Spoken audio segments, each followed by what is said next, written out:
एक आदमी जो बंजर रेगिस्तान में आया है कुछ जरूरी फोटो लेने के लिए, लेकिन शायद अब इसका यहाँ से जाना मुश्किल होने वाला है।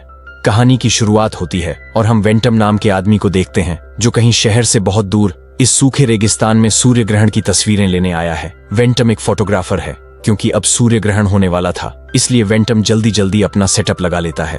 फिर थोड़ी ही देर में सूर्य ग्रहण लगता है और वेंटम तस्वीरें लेने लगता है। तस्वीरों का काम खत्म करके अब उसे अंधेरा होने से पहले यहाँ से निकलना था। जब वेंटम अपनी कार की तरफ जा रहा था, तभी उसे इस बंजर रेगिस्तान में एक बच्चा मिलता है जो रो रहा था। ये बहुत अजीब बात थी, यहाँ इस रेगिस्तान में एक अकेले बच्चे का होना। लेकिन कहानी तो कुछ और थी, जो हमें कहानी में आगे पता चल ही जाएगा। वेंटम आसपास देखता है कि उसे इस बच्चे का कोई साथी या फिर इसकी फैमिली में से कोई दिख जाए, लेकिन उसे कोई भी नहीं दिखता। लेकिन वेंटम एक अच्छा इंसान है, इसलिए वो इस बच्चे को अपने साथ चलने के लिए कहता है ताकि बच्चा किसी मुसीबत में फंस ना जाए।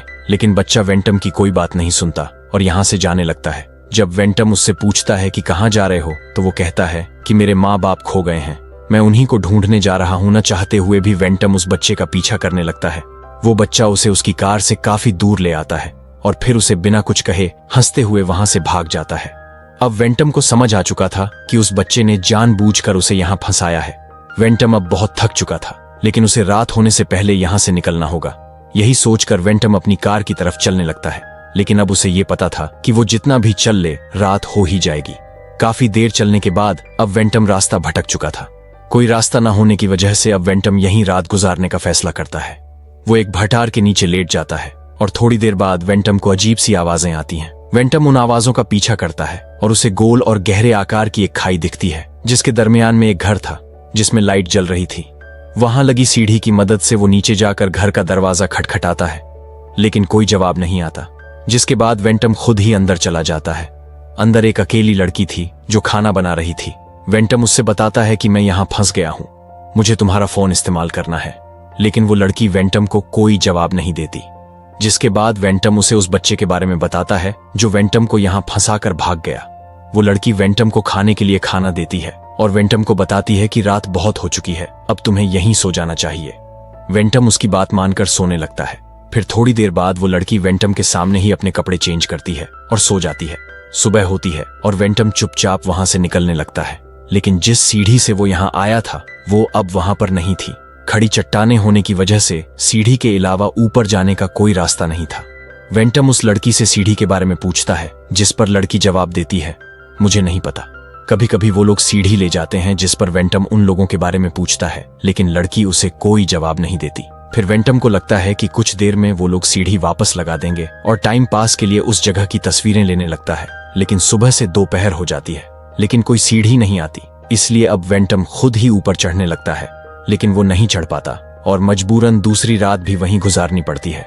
अगली सुबह भी वहां कोई सीढ़ी नहीं होती। वेंटम उस लड़की से एक हथौड़ी और एक रस्सी लेकर ऊपर चढ़ने लगता है। लेकिन थोड़ा ऊपर जाने के बाद ऊपर से कुछ लोग उस पर एक मरी हुई मुर्गी फेंकते हैं और वेंटम डिसबैलेंस होकर नीचे गिरता है और बेहोश हो जाता है। जब उसकी आंख खुलती है तो दिन से रात हो चुकी थी। वो हथौड़ी वेंटम के पांव में लगी हुई थी। दर्द की वजह से वेंटम चिल्लाता है। उसकी चीख सुनकर वो लड़की बाहर आती है और उसके पांव से हथौड़ी निकालकर पट्टी बांध देती है। अब वेंटम को यहाँ फंसे और 2 दिन हो चुके थे। इस सुबह वेंटम बाहर आता है, लेकिन कोई सीढ़ी नहीं दिखती, जिसकी वजह से वो जोर जोर से चिल्लाने लगता है और कहता है कि अगर कोई ऊपर से मुझे सुन रहा है तो मेरी मदद करे। ये सुनकर वो लड़की जिसका नाम अलीना है वो बाहर आती है। वेंटम अलीना से कहता है कि आखिर कौन हो तुम और मुझसे क्या चाहती हो। अलीना घबराते हुए कहती है, मैं तुम्हारा ख्याल रख सकती हूँ, तुम्हें खाना दे सकती हूँ। जिस पर वेंटम कहता है, मुझे खाना नहीं चाहिए, मुझे अपनी जिंदगी में वापस जाना है। अलीना वेंटम के करीब आने लगती है, लेकिन वेंटम दूर हो जाता है। तभी वहां ऊपर कुछ लोग आते हैं और वेंटम से पूछते हैं, तुम मदद के लिए चिल्ला रहे थे, बताओ तुम्हें क्या मदद चाहिए।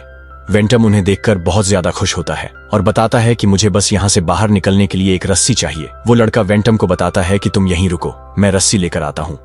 कुछ देर बाद वो लड़के रस्सी लेकर वापस आते हैं और वेंटम रस्सी को अपनी कमर के साथ बांध लेता है। फिर वो लड़के उसे ऊपर की तरफ खींचने लगते हैं, लेकिन दरमियान में ही इन लड़कों ने वेंटम को ऊपर खींचना बंद कर दिया था। जिसके बाद वो रस्सी को जोर जोर से घुमाने लगते हैं। वेंटम बार बार चिल्ला रहा था कि मेरे साथ ऐसा मत करो, लेकिन वो वेंटम की एक नहीं सुनते। फिर वेंटम चट्टान के साथ टकराकर बेहोश हो जाता है। तब अलीना बाहर आकर उन लड़कों से कहती है कि वो इसे छोड़ दें। फिर वो लड़के वेंटम को नीचे फेंक देते हैं। जब वो उठता है तो वो अलीना के बिस्तर पर था। वो दोबारा यहां से जाने के लिए खड़ा हो जाता है। अभी तक उसके जख्म नहीं भरे थे। वो चल भी नहीं पाता और वहीं जमीन पर लेट जाता है। इस बार अलीना उसके पास आती है और वेंटम को समझाती है कि तुम इतनी आसानी से यहां से नहीं निकल सकते। जितना जल्दी हो सके अपनी किस्मत को कबूल कर लो, अब तुम्हें यहीं रहना पड़ेगा। अब वेंटम अलीना की बात समझ चुका था और फिर न चाहते हुए भी वो हाँ में जवाब देता है। कुछ दिनों बाद ये दोनों फैमिली की तरह रहने लगे थे। वो लड़के जिन्होंने वेंटम को यहाँ फंसाया था, वो थोड़े थोड़े दिनों बाद इनको जरूरत का सामान देते हैं। अलीना वेंटम के कपड़े धोती, उसके लिए खाना बनाती, उसका सारा काम करती, लेकिन अब भी वेंटम की यहाँ से निकलने की उम्मीद बाकी थी। फिर एक दिन सामान के साथ लड़के इनको शराब भी देते हैं, जिसके बाद ये दोनों शराब पीते हैं और इंटीमेट होते हैं। सुबह होती है और वेंटम फिर यहाँ से निकलने की कोशिश में लग जाता है, लेकिन आज इसके लिए एक उम्मीद थी। एक लड़का ऊपर आता है और उससे बातें करता है। वो उसे बताता है कि मैं पढ़ना चाहता हूँ, क्या आप मुझे पढ़ा सकते हैं? वेंटम उससे कहता है, हाँ क्यों नहीं, मैं तुम्हें जरूर पढ़ाऊंगा, बस मुझे यहाँ से बाहर निकालो। हम बाहर आकर एक फैमिली बन जाएंगे और वहां मैं तुम्हें सब कुछ सिखाऊंगा जो तुम सीखना चाहते हो। वो लड़का उससे कहता है, पता नहीं, शायद मैं ऐसा नहीं कर पाऊंगा। मैं ऐसा तभी कर सकता हूँ जब मेरे बाकी साथी तुम्हें निकालने में राजी हों या वो कहीं दूर हों, लेकिन मैं कोशिश करता हूँ, मैं आपकी मदद जरूर करूंगा, आप तैयार रहना। अब वेंटम अंदर ही अंदर बहुत खुश होने लगता है। तभी उस लड़के का साथी आ जाता है और उस लड़के को वेंटम से बातें करते देख लेता है। जब वह घर आता है तो अलीना उसे बताती है कि वो प्रेग्नेंट है, जो सुनकर वेंटम काफी परेशान हो जाता है। इतना वक्त गुजरने के बाद भी वो लड़का नहीं आया था जिन्होंने वेंटम को मदद के लिए कहा था। फिर एक रात इन दोनों को ऊपर से अजीबोगरीब आवाज आने लगती है। अलीना बताती है कि वो लड़के रिचुअल कर रहे हैं। जब वेंटम सुबह उठता है तो देखता है कि अलीना जोर जोर से चिल्ला रही थी। वो लड़का जिसने वेंटम की मदद करनी थी वो मर चुका था। बाकी लड़कों ने उसे मारकर ऊपर लटका दिया था।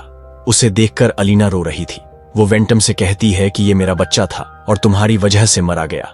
वेंटम उसे समझाता है, लेकिन वह उसकी एक नहीं सुनती और एक लकड़ी उठाकर वेंटम को मारने लगती है। वो उसे इतना मारती है कि वेंटम बेहोश हो जाता है। इसके बाद अलीना ने उसे पिंजरे में कैद कर दिया था, जिसके बाद वो बहुत लंबे अरसे तक पिंजरे में रहता है। उसकी हालत अब पागल कुत्ते की तरह हो गई थी। अलीना उसे खाने के लिए खाना और पीने के लिए पानी पिंजरे के अंदर ही देती थी। वो पागल जानवरों की तरह खाना खाता था। काफी टाइम के बाद वेंटम को एक उम्मीद की किरण नजर आती है। उसे खाई के ऊपर एक लड़की नजर आती है जो कि यहाँ की नहीं लग रही थी। वो वेंटम को इस पिंजरे में देखकर बहुत हैरान होती है। वेंटम उससे मदद मांगता है और उसे यहाँ से भागने के लिए कहता है। वो उससे कहता है कि किसी को लेकर आओ, लेकिन इससे पहले कि वो वहां से जा पाती, लड़के उसे भी पकड़ लेते हैं और बहुत बुरी मौत मारते हैं। उसके बाद वेंटम की वो आखिरी उम्मीद भी टूट जाती है और अब वो समझ चुका था कि यहाँ से निकल पाना नामुमकिन है। शायद इस जहन्नम में ही उसकी मौत हो जाएगी। कुछ दिन गुजरते हैं और वेंटम को वो सारे लोग नीचे नजर आते हैं, जिसे देखकर वो अंदाजा लगाता है कि यहाँ पूरा कबीला रहता होगा। अब अलीना का भी कुछ दिनों में बच्चा होने वाला था। वेंटम उससे कहता है, ऐसे वक्त पर तुम्हें मेरी जरूरत पड़ेगी, मुझे बाहर निकालो, मैं तुम्हारी मदद करूंगा। लेकिन अलीना उसकी बात नहीं मानती और कहती है, मैं सब कुछ संभाल लूंगी, ये काम मैं पहले भी कर चुकी हूँ। वेंटम उसे कहता है, या मुझे यहाँ से बाहर निकालो या फिर मुझे मार दो, मुझे इस जहन्नम से आजाद करो। वो अलीना के आगे बहुत गिड़गिड़ाता है, लेकिन अलीना बिल्कुल अनसुना कर देती है और चली जाती है। वो पागलों की तरह चिल्लाता रह जाता है। कुछ दिन गुजरते हैं और अलीना वेंटम के पास आती है। अब उसकी डिलीवरी का टाइम था। वो वेंटम का पिंजरा खोलती है और कहती है, प्लीज मेरी मदद करो, मैं मुश्किल में हूँ। वेंटम न चाहते हुए भी उसकी मदद के लिए तैयार हो जाता है। इतने महीने पिंजरे में होने की वजह से वेंटम सही से चल भी नहीं पा रहा था। आज वेंटम नजर आता है कि वो सीढ़ी वापस वहां लगी हुई थी, जिसके जरिए वो यहाँ से बड़ी आसानी से निकल सकता था, लेकिन वो ऐसा नहीं करता क्योंकि उसके अंदर का इंसान अब भी जिंदा था। वो अलीना की मदद करना चाहता है। थोड़ी देर बाद अलीना की डिलीवरी हो जाती है। उसे एक बेटा हुआ था, जिसे देखकर ये दोनों बहुत ज्यादा खुश थे। इस बच्चे के पैदा होते ही वो लड़के जिन्होंने वेंटम को यहाँ कैद किया था, वो सब नीचे आ जाते हैं और वेंटम का गला काट देते हैं, जिसकी वजह से वेंटम की मौत हो जाती है। कुछ दिन गुजरते हैं और वेंटम की लाश अभी तक वहीं पड़ी थी, जो कि सड़ चुकी थी, जिसे दिखाते हुए ये कहानी यहीं खत्म हो जाती है। शायद इन लोगों का यही काम था कि मासूम लोगों को यहाँ पकड़कर उनसे बच्चे पैदा करवाना और बाद में उन्हें मार